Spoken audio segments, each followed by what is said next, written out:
이렇게 우리가 하나님 말씀 또는 목회자의 이 권면 이런 것들을 잘 듣고 순종하면 얼마나 좋을까? 세상 사는 게 또 그렇지 않더라고요. 자기 마음에 드는 게 있고 자기 마음에 안 드는 것도 있고. 아마 여러분 생각 어때요? 예수님께서 말씀하시면은 예수님이 이적과 기사와 권위를 다 보여주셨기 때문에 한 말씀 하면 다 하면 할 것 같아, 이런 생각하지만은 현실은 그렇지 않습니다. 여러분, 고집 피우는 사람은 끝까지 고집 피워요. 불순종하는 사람은요, 죽을 때까지 불순종합니다. 그게 참 희한해요. 그러나 간혹 변화도 있지요. 지금까지 예수님의 비유를 3번에 걸쳐서 오늘까지 말씀했는데, 사실 이 말씀은 예수님의 그 고난주간, 그 마지막 생애에 며칠 안 남은 그때에 주어진 말씀이 바로 이겁니다. 오늘까지 3가지 비유 말씀이죠. 첫 번째는 2 아들에 대한 이야기, 비유였고, 2번째는 그 포도원 주인과 악한 농부들의 이야기, 새를 받아먹는, 새를 내는 그 악한 농부들, 또 3번째 오늘은 혼인잔치의 비유인데 하나님 나라 잔치의 비유예요. 이거를 예수님께서는 그들에게 답변하는 말씀으로 비유 설명을 한 겁니다. 그러니까 이 비유 설명은 그냥 제자들에게 얘기하는, 제자들에게 설명해 주는 그런 이야기가 아니에요. 그들이 요구했어요. 너 누구의 권세, 무슨 권세로 이 이야기를 하느냐 했을 때에 예수님이 이 답변으로 해주신 말씀인데, 그만큼 갈등과 긴장이 이 사이사이에 있고 이 말씀 하나하나가 상당히 날카롭습니다. 소름 끼치는 말씀이에요. 그 말씀을 설명적 비유로 하는 것이 아니라 심판적 선포하는 말씀으로 이 설명을 해준다라는 거예요. 누구에게? 그 유대의 종교 지도자들, 대제사장, 제사장들, 바리새인들, 서기관들, 율법인들, 장로들 다 마찬가지. 예수님이 이 비유를 통해서 유대 종교 지도자들의 그 외식된 종교 생활, 눈가림하는 종교 생활, 그 설명하고 심판의 선언적 말씀을 하면서 그들의 결말이 어떻게 끝날 것인가? 그 끝에 비밀을 비밀스럽게 이야기하지 않고 공개해버려요. 섬찟한 거죠. 그거를 그들이 듣고 압니다. 이거 우리한테 하는 얘기야. 이거를 알아요. 그런데도 예수님을 붙잡지 못해요. 예수님을 때리지 못해요. 왜? 많은 사람들이 지켜보니까. 그게 외식이죠. 그런 것들이. 옳고 그름을 따지지 않고 눈치를 보는 거예요. 사람의 눈치를 보는 거예요. 하나님의 눈치를 보지 않고, 사람을 두려워하는 거예요. 하나님을 경외하지 않고, 이런 거. 그런 것들을 사실 예수님이 신랄하게 꾸짖습니다. 오늘 이 3번째 비유에서도 첫 번째, 2번째 다르지 않습니다. 임금이 자기 아들의 이 결혼 잔치를 준비하는데 얼마나 기쁜지요. 그 나라의 최고 되는 임금이 자기 아들의 결혼식을 준비하는데 얼마나 성대하게 거대하게 준비하겠어요. 그리고 임금의 이 잔치에 오는, 이 궁궐에 들어오는 사람을 아무나 데려올 수 없으니 초청자 명단을 다 정리하고 일일이 초청장을 다 보냅니다. 오십시오, 오십시오, 오십시오. 시장님도 오시고 도지사님도 오시고 위원님도 오시고, 뭐 명사들은 다 불러올 거 아닙니까? 이제 그날이 되어 다시 종들에게 확인시키고 모셔오라는 거죠. 확인해라. 그런데 그 예약자, 그 청함, 그 받은 사람들의 명단을 보고 종들이 다 가서 초인종을 누르면서 오실 거죠? 오시죠? 몇 시 오실 거예요? 다 그 자리를 예약해 놓고 자리 잡았는데, 이 청함 받은 사람들이 갑자기 나 안 가요, 나 못 가요, 그러는 거예요. 큰일 났어요. 나 안 가요, 못 가요, 싫어요. 오늘 말씀 보면 뒤돌아보지도 않았다라고 그래요. 이건 뭐냐? 완전히 무시해버린 거예요. 임금님이 요청했고 청했고 약속했고 예약했고 다 준비해 놨는데 싫다라는 거예요. 이거를 종들이 이 상황을 임금에게 보고해야죠. 이거 보고 안 할 수가 없는 거예요. 그래서 여차여차 이 약속된 손님들이 오지 않는답니다. 이 음식과 이 자리와 이런 것들이 멋있게 이 결혼잔치가 준비돼야 될 텐데 그 중에 한 사람들이 이 사람들인데 안 온답니다. 그러니까 임금이 다시 한번 다시 한번 가서 요청해라. 다시 한번 가서 또 간 거예요. 우리 임금님이 살찜소와 짐승들을 다 잡아놓고 아주 환대하는데 오세요. 그러니까 그 중에 몇 사람이 그런 얘기를 하죠. 나는 밭을 사서 밭을 일궈야 됩니다. 또 한 사람은 나는 사업해야 돼요. 바빠요, 못 가요. 또 그 중에 다른 종들은 좀 악한데요. 귀찮게 한다는 거지. 듣기 싫은 소리 하는 거지. 내가 안 간다고 했잖아. 자꾸 권하니까 그들을 잡아서 때리고 죽여버렸습니다. 이런 일들이 있었던 거예요. 여러분, 임금의 마음이 어떻겠어요? 이런 황당한 일을 겪은 임금의 마음은 어떻겠습니까? 근데 이런 이야기를 할 때 두 번째까지 비유를 들었던 그 유대 종교 지도자들이었기 때문에 이게 누구한테 하는 소리인지를 알았던 거예요. 임금이 계속 전달했지요. 그들을 청했지요. 예수님이 계속해서 선지자들을 보냈지요. 하나님께서 계속해서 은혜를 베풀었지요. 그들은 계속해서 거부했지요. 그런데 그들은 종교에 익숙한 사람이지요. 복음이 전파됐지만은 하나님 뜻이 전달되었지만은 계속 싫다고 했지요. 심지어 세례 요한까지 죽였지요. 그리고 이제 회개하라는 예수님의 말씀을 거부하면서 죽일 거지요. 이게 누구를 향한 이야기인지를 그들이 벌써 알아차리는 거죠. 누구의 권세, 누구로부터 오냐라는 이 대답을 해주는 이때에 그들이 그랬거든요. 나는 너를 모른다. 나는 알지 못한다. 나는 안 간다고 했다. 나는 싫다고 했다. 이런 일을 겪고 그들은 돌아보지도 않고 심지어 임금이 보낸 종들을 죽였어요. 그들의 관심은 다른 데 있었던 거죠. 자기 밭에, 자기 사업에. 임금의 초청에 응하지 않은 이유가 자기의 소유, 현실적인 문제에 집착해 있는 거예요. 예수님도 그런 말씀을 했습니다. 무엇을 먹을까, 무엇을 마실까, 무엇을 입을까. 근데 이게 예수님에게 있어서 이 관심이 없는 이야기가 아니에요. 그걸 알지만 예수님이 더 중요한 게 무엇인지를 알아요. 그러나 이보다 더 하나님 나라와 의를 먼저 구하라. 그리하면 이 모든 걸 더하리라. 이게 필요 없다는 게 아니에요. 무엇이 먼저이고 무엇이 중하냐? 그것을 알고 있어야 되는 거예요.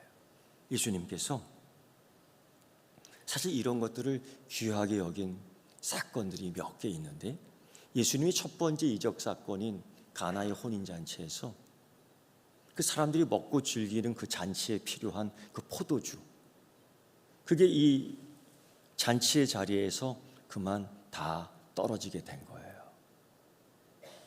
이걸 준비하는 그 예식을 준비하는 환관장이 당황스러운 거죠. 이거 어디서 또 구하나?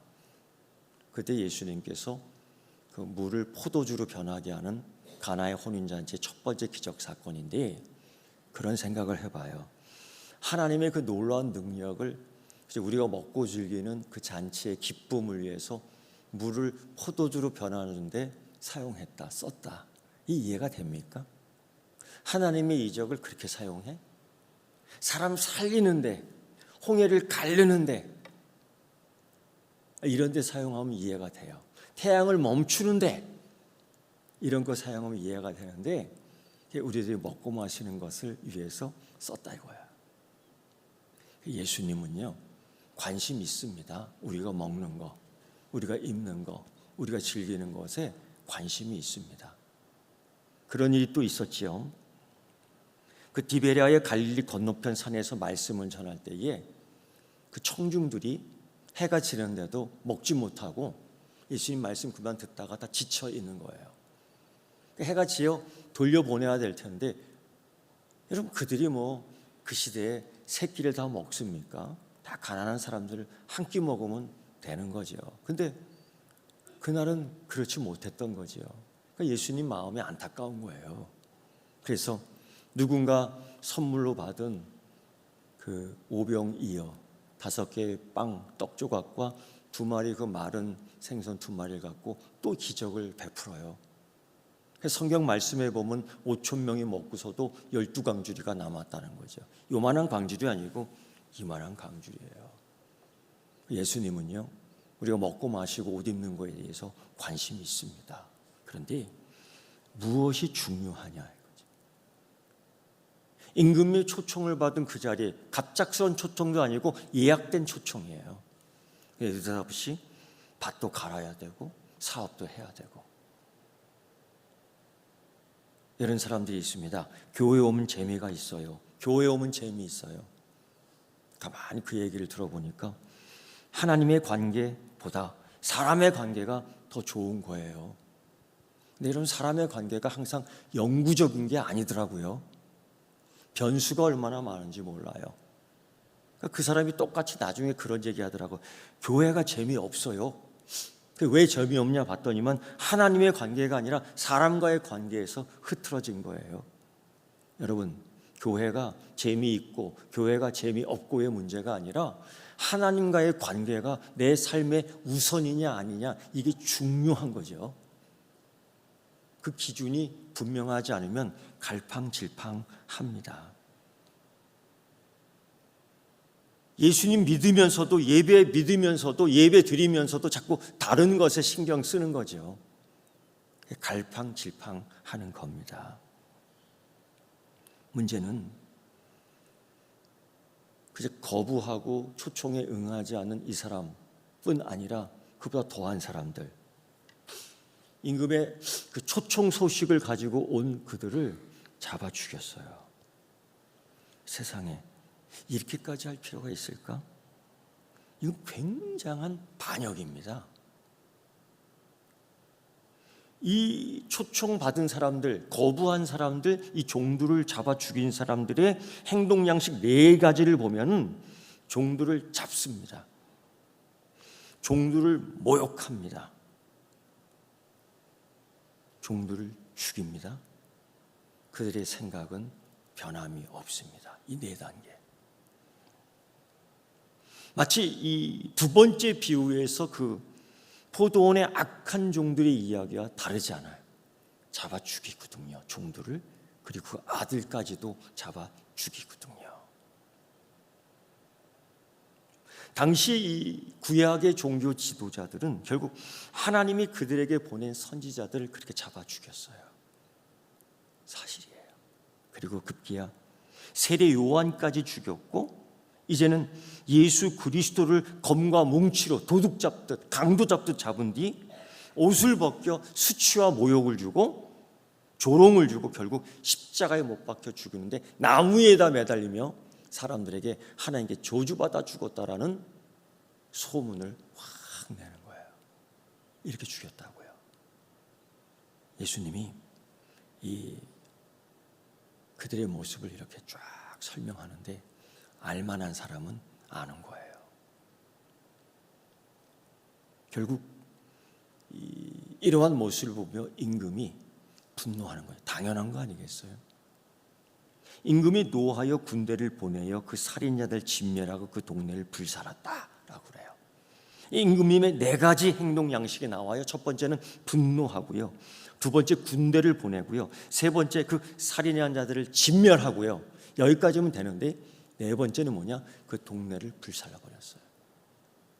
그래서 이 말씀이 참 어려운 말씀인데, 많은 성서학자들이 왜 종들을 죽인 사람들은 한 개인이 그랬는데 왜 임금이 동네를 불살라버릴까?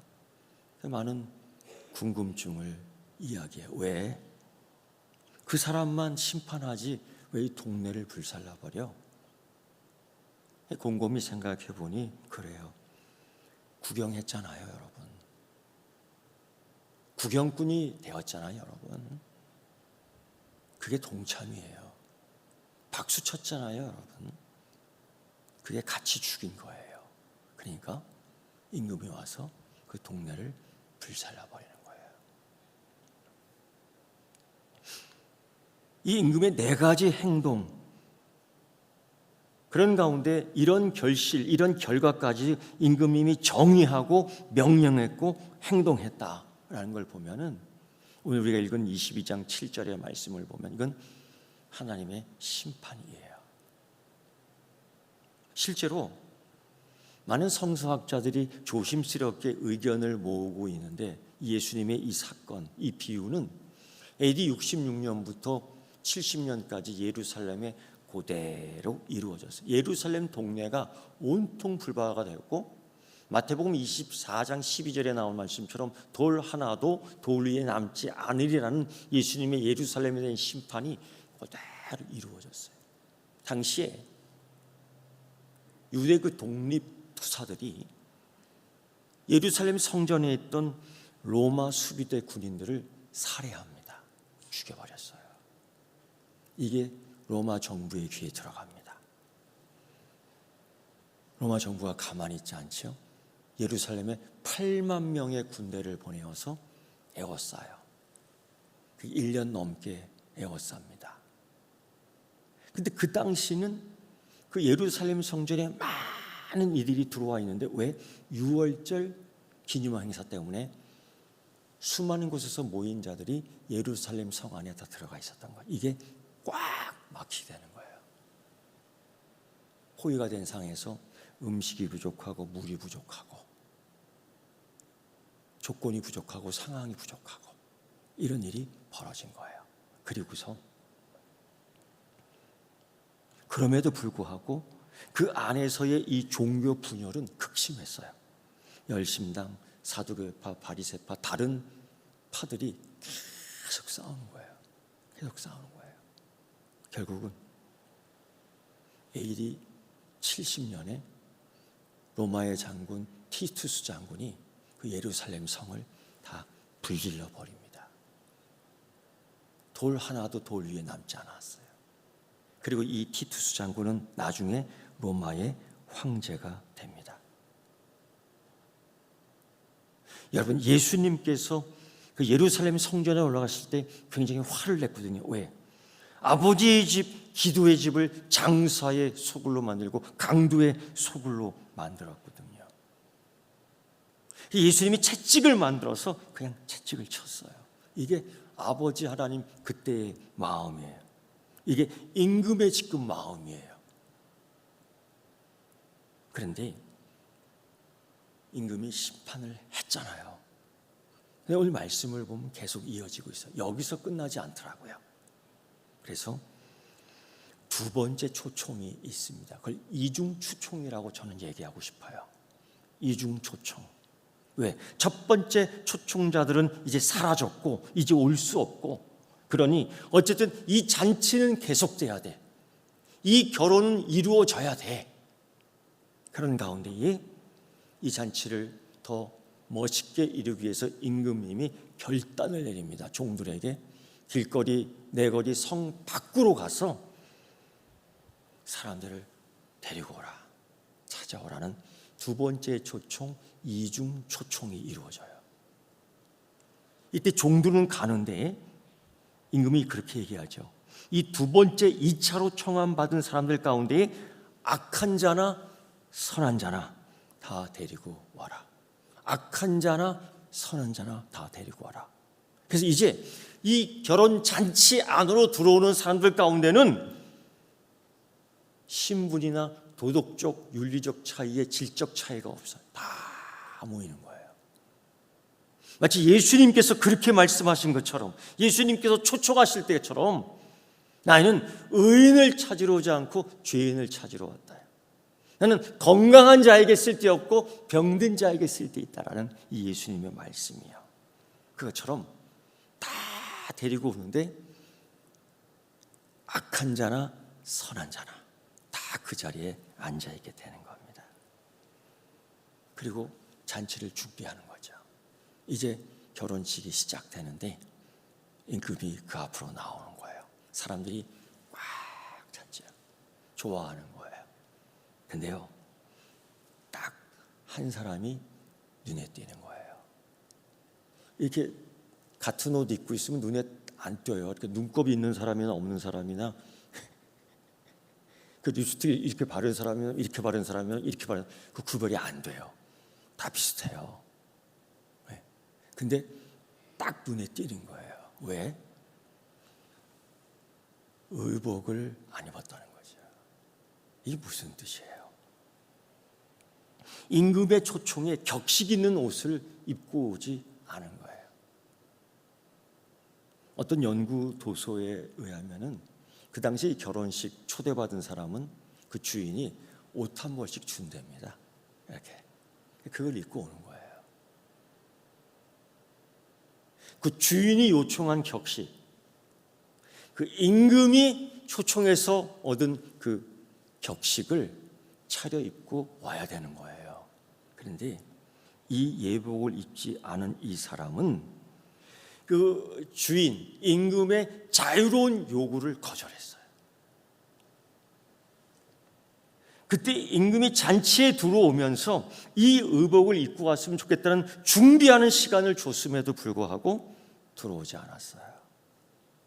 이거는요, 임금의 요청에 응하지 않았다는 거예요.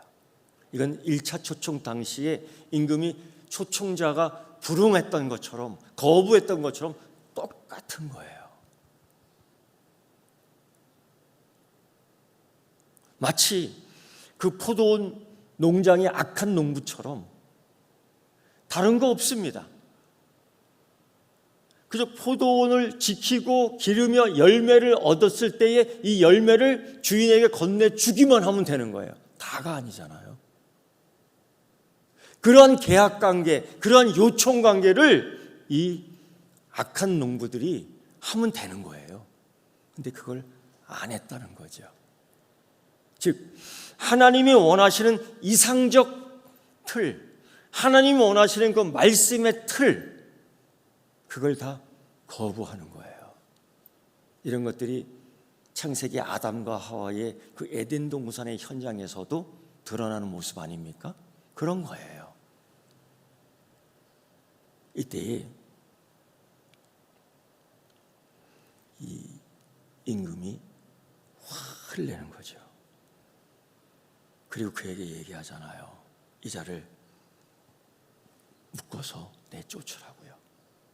어떻게 얘기하면요, 이렇게 얘기해요. 임금이 친구여, 어째 예복을 입지 않고 여기 들어왔느냐?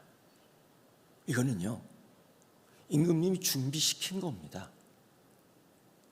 친구여, 이놈아 하고 하지도 않은 거예요. 친구여, 어찌하여 예복을 입지 않고 여기 들어왔느냐? 근데 이 친구가, 이 사람이, 이 이중 초청자가 대답하지 않아요. 즉 청함받은 자, 임금의 청함에 불응한 거예요. 임금의 청함에 순종하지 않은 거예요. 임금의 요청에 응하지 않은 거예요. 성전은 하나님의 집이에요. 이 성전은 기도하는 집이에요. 이 교회는 예배하는 장소예요. 그런데 그들이 강도의 소굴로 만들어버렸잖아요.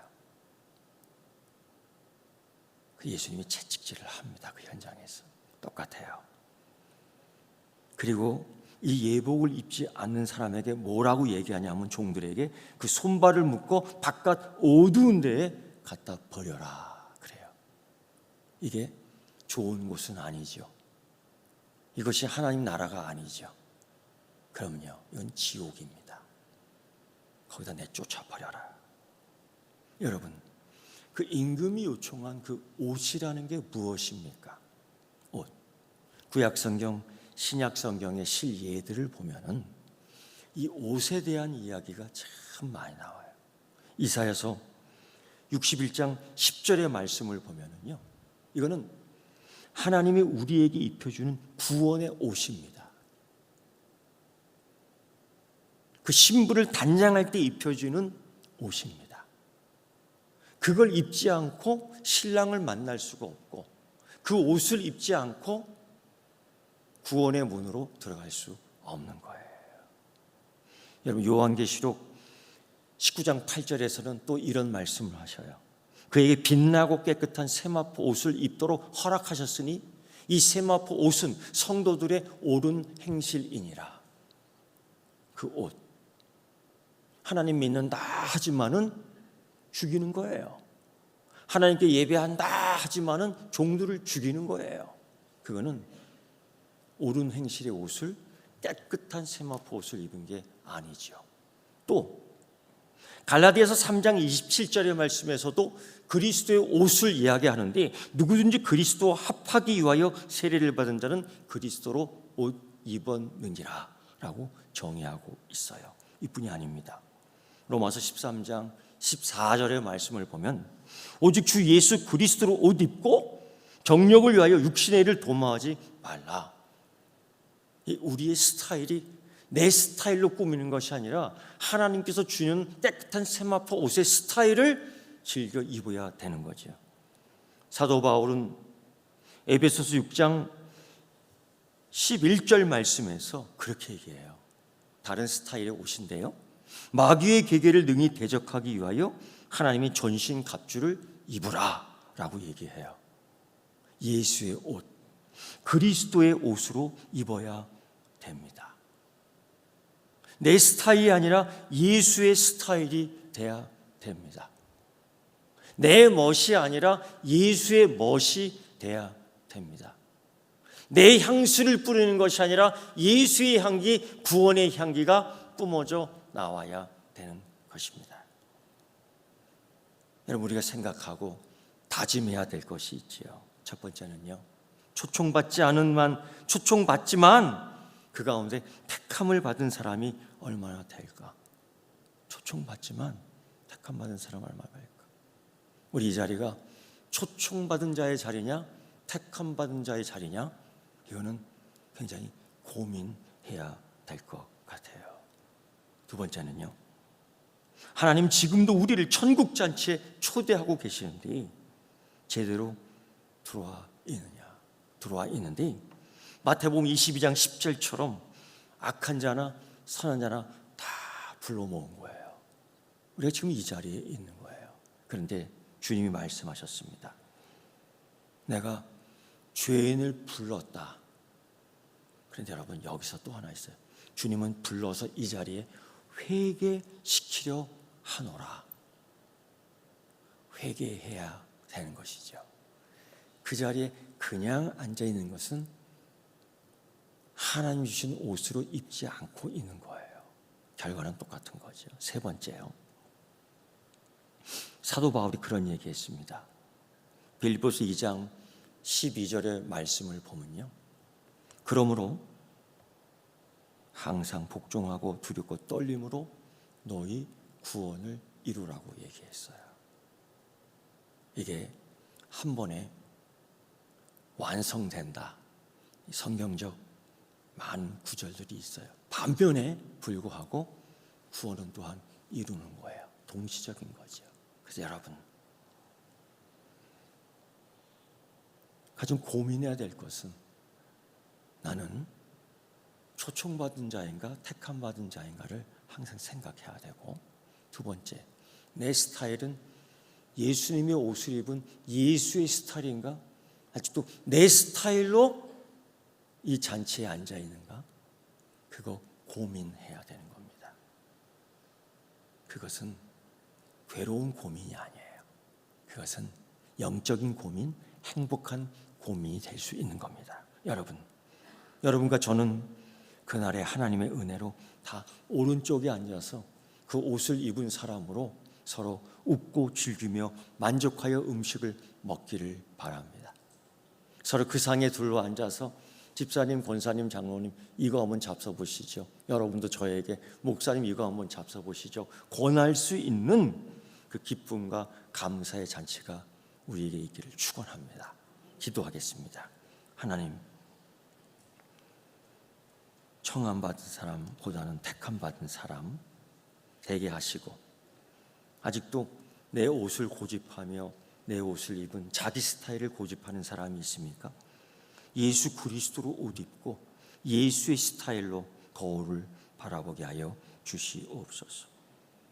임금이 이야기할 때에 그 옷을 입었습니다. 하나님 말씀하실 때 이제 예수님의 옷을 입겠습니다라고 결단하는 시간 되게 하여 주옵시고, 이곳에 택함받은 자들로 모이게 하시고 이곳이 하나님의 풍성한 결혼잔치로 결실 있게 하여 주시옵소서. 복을 내려 주시옵소서. 예수님의 이름으로 기도드리옵나이다. 아멘.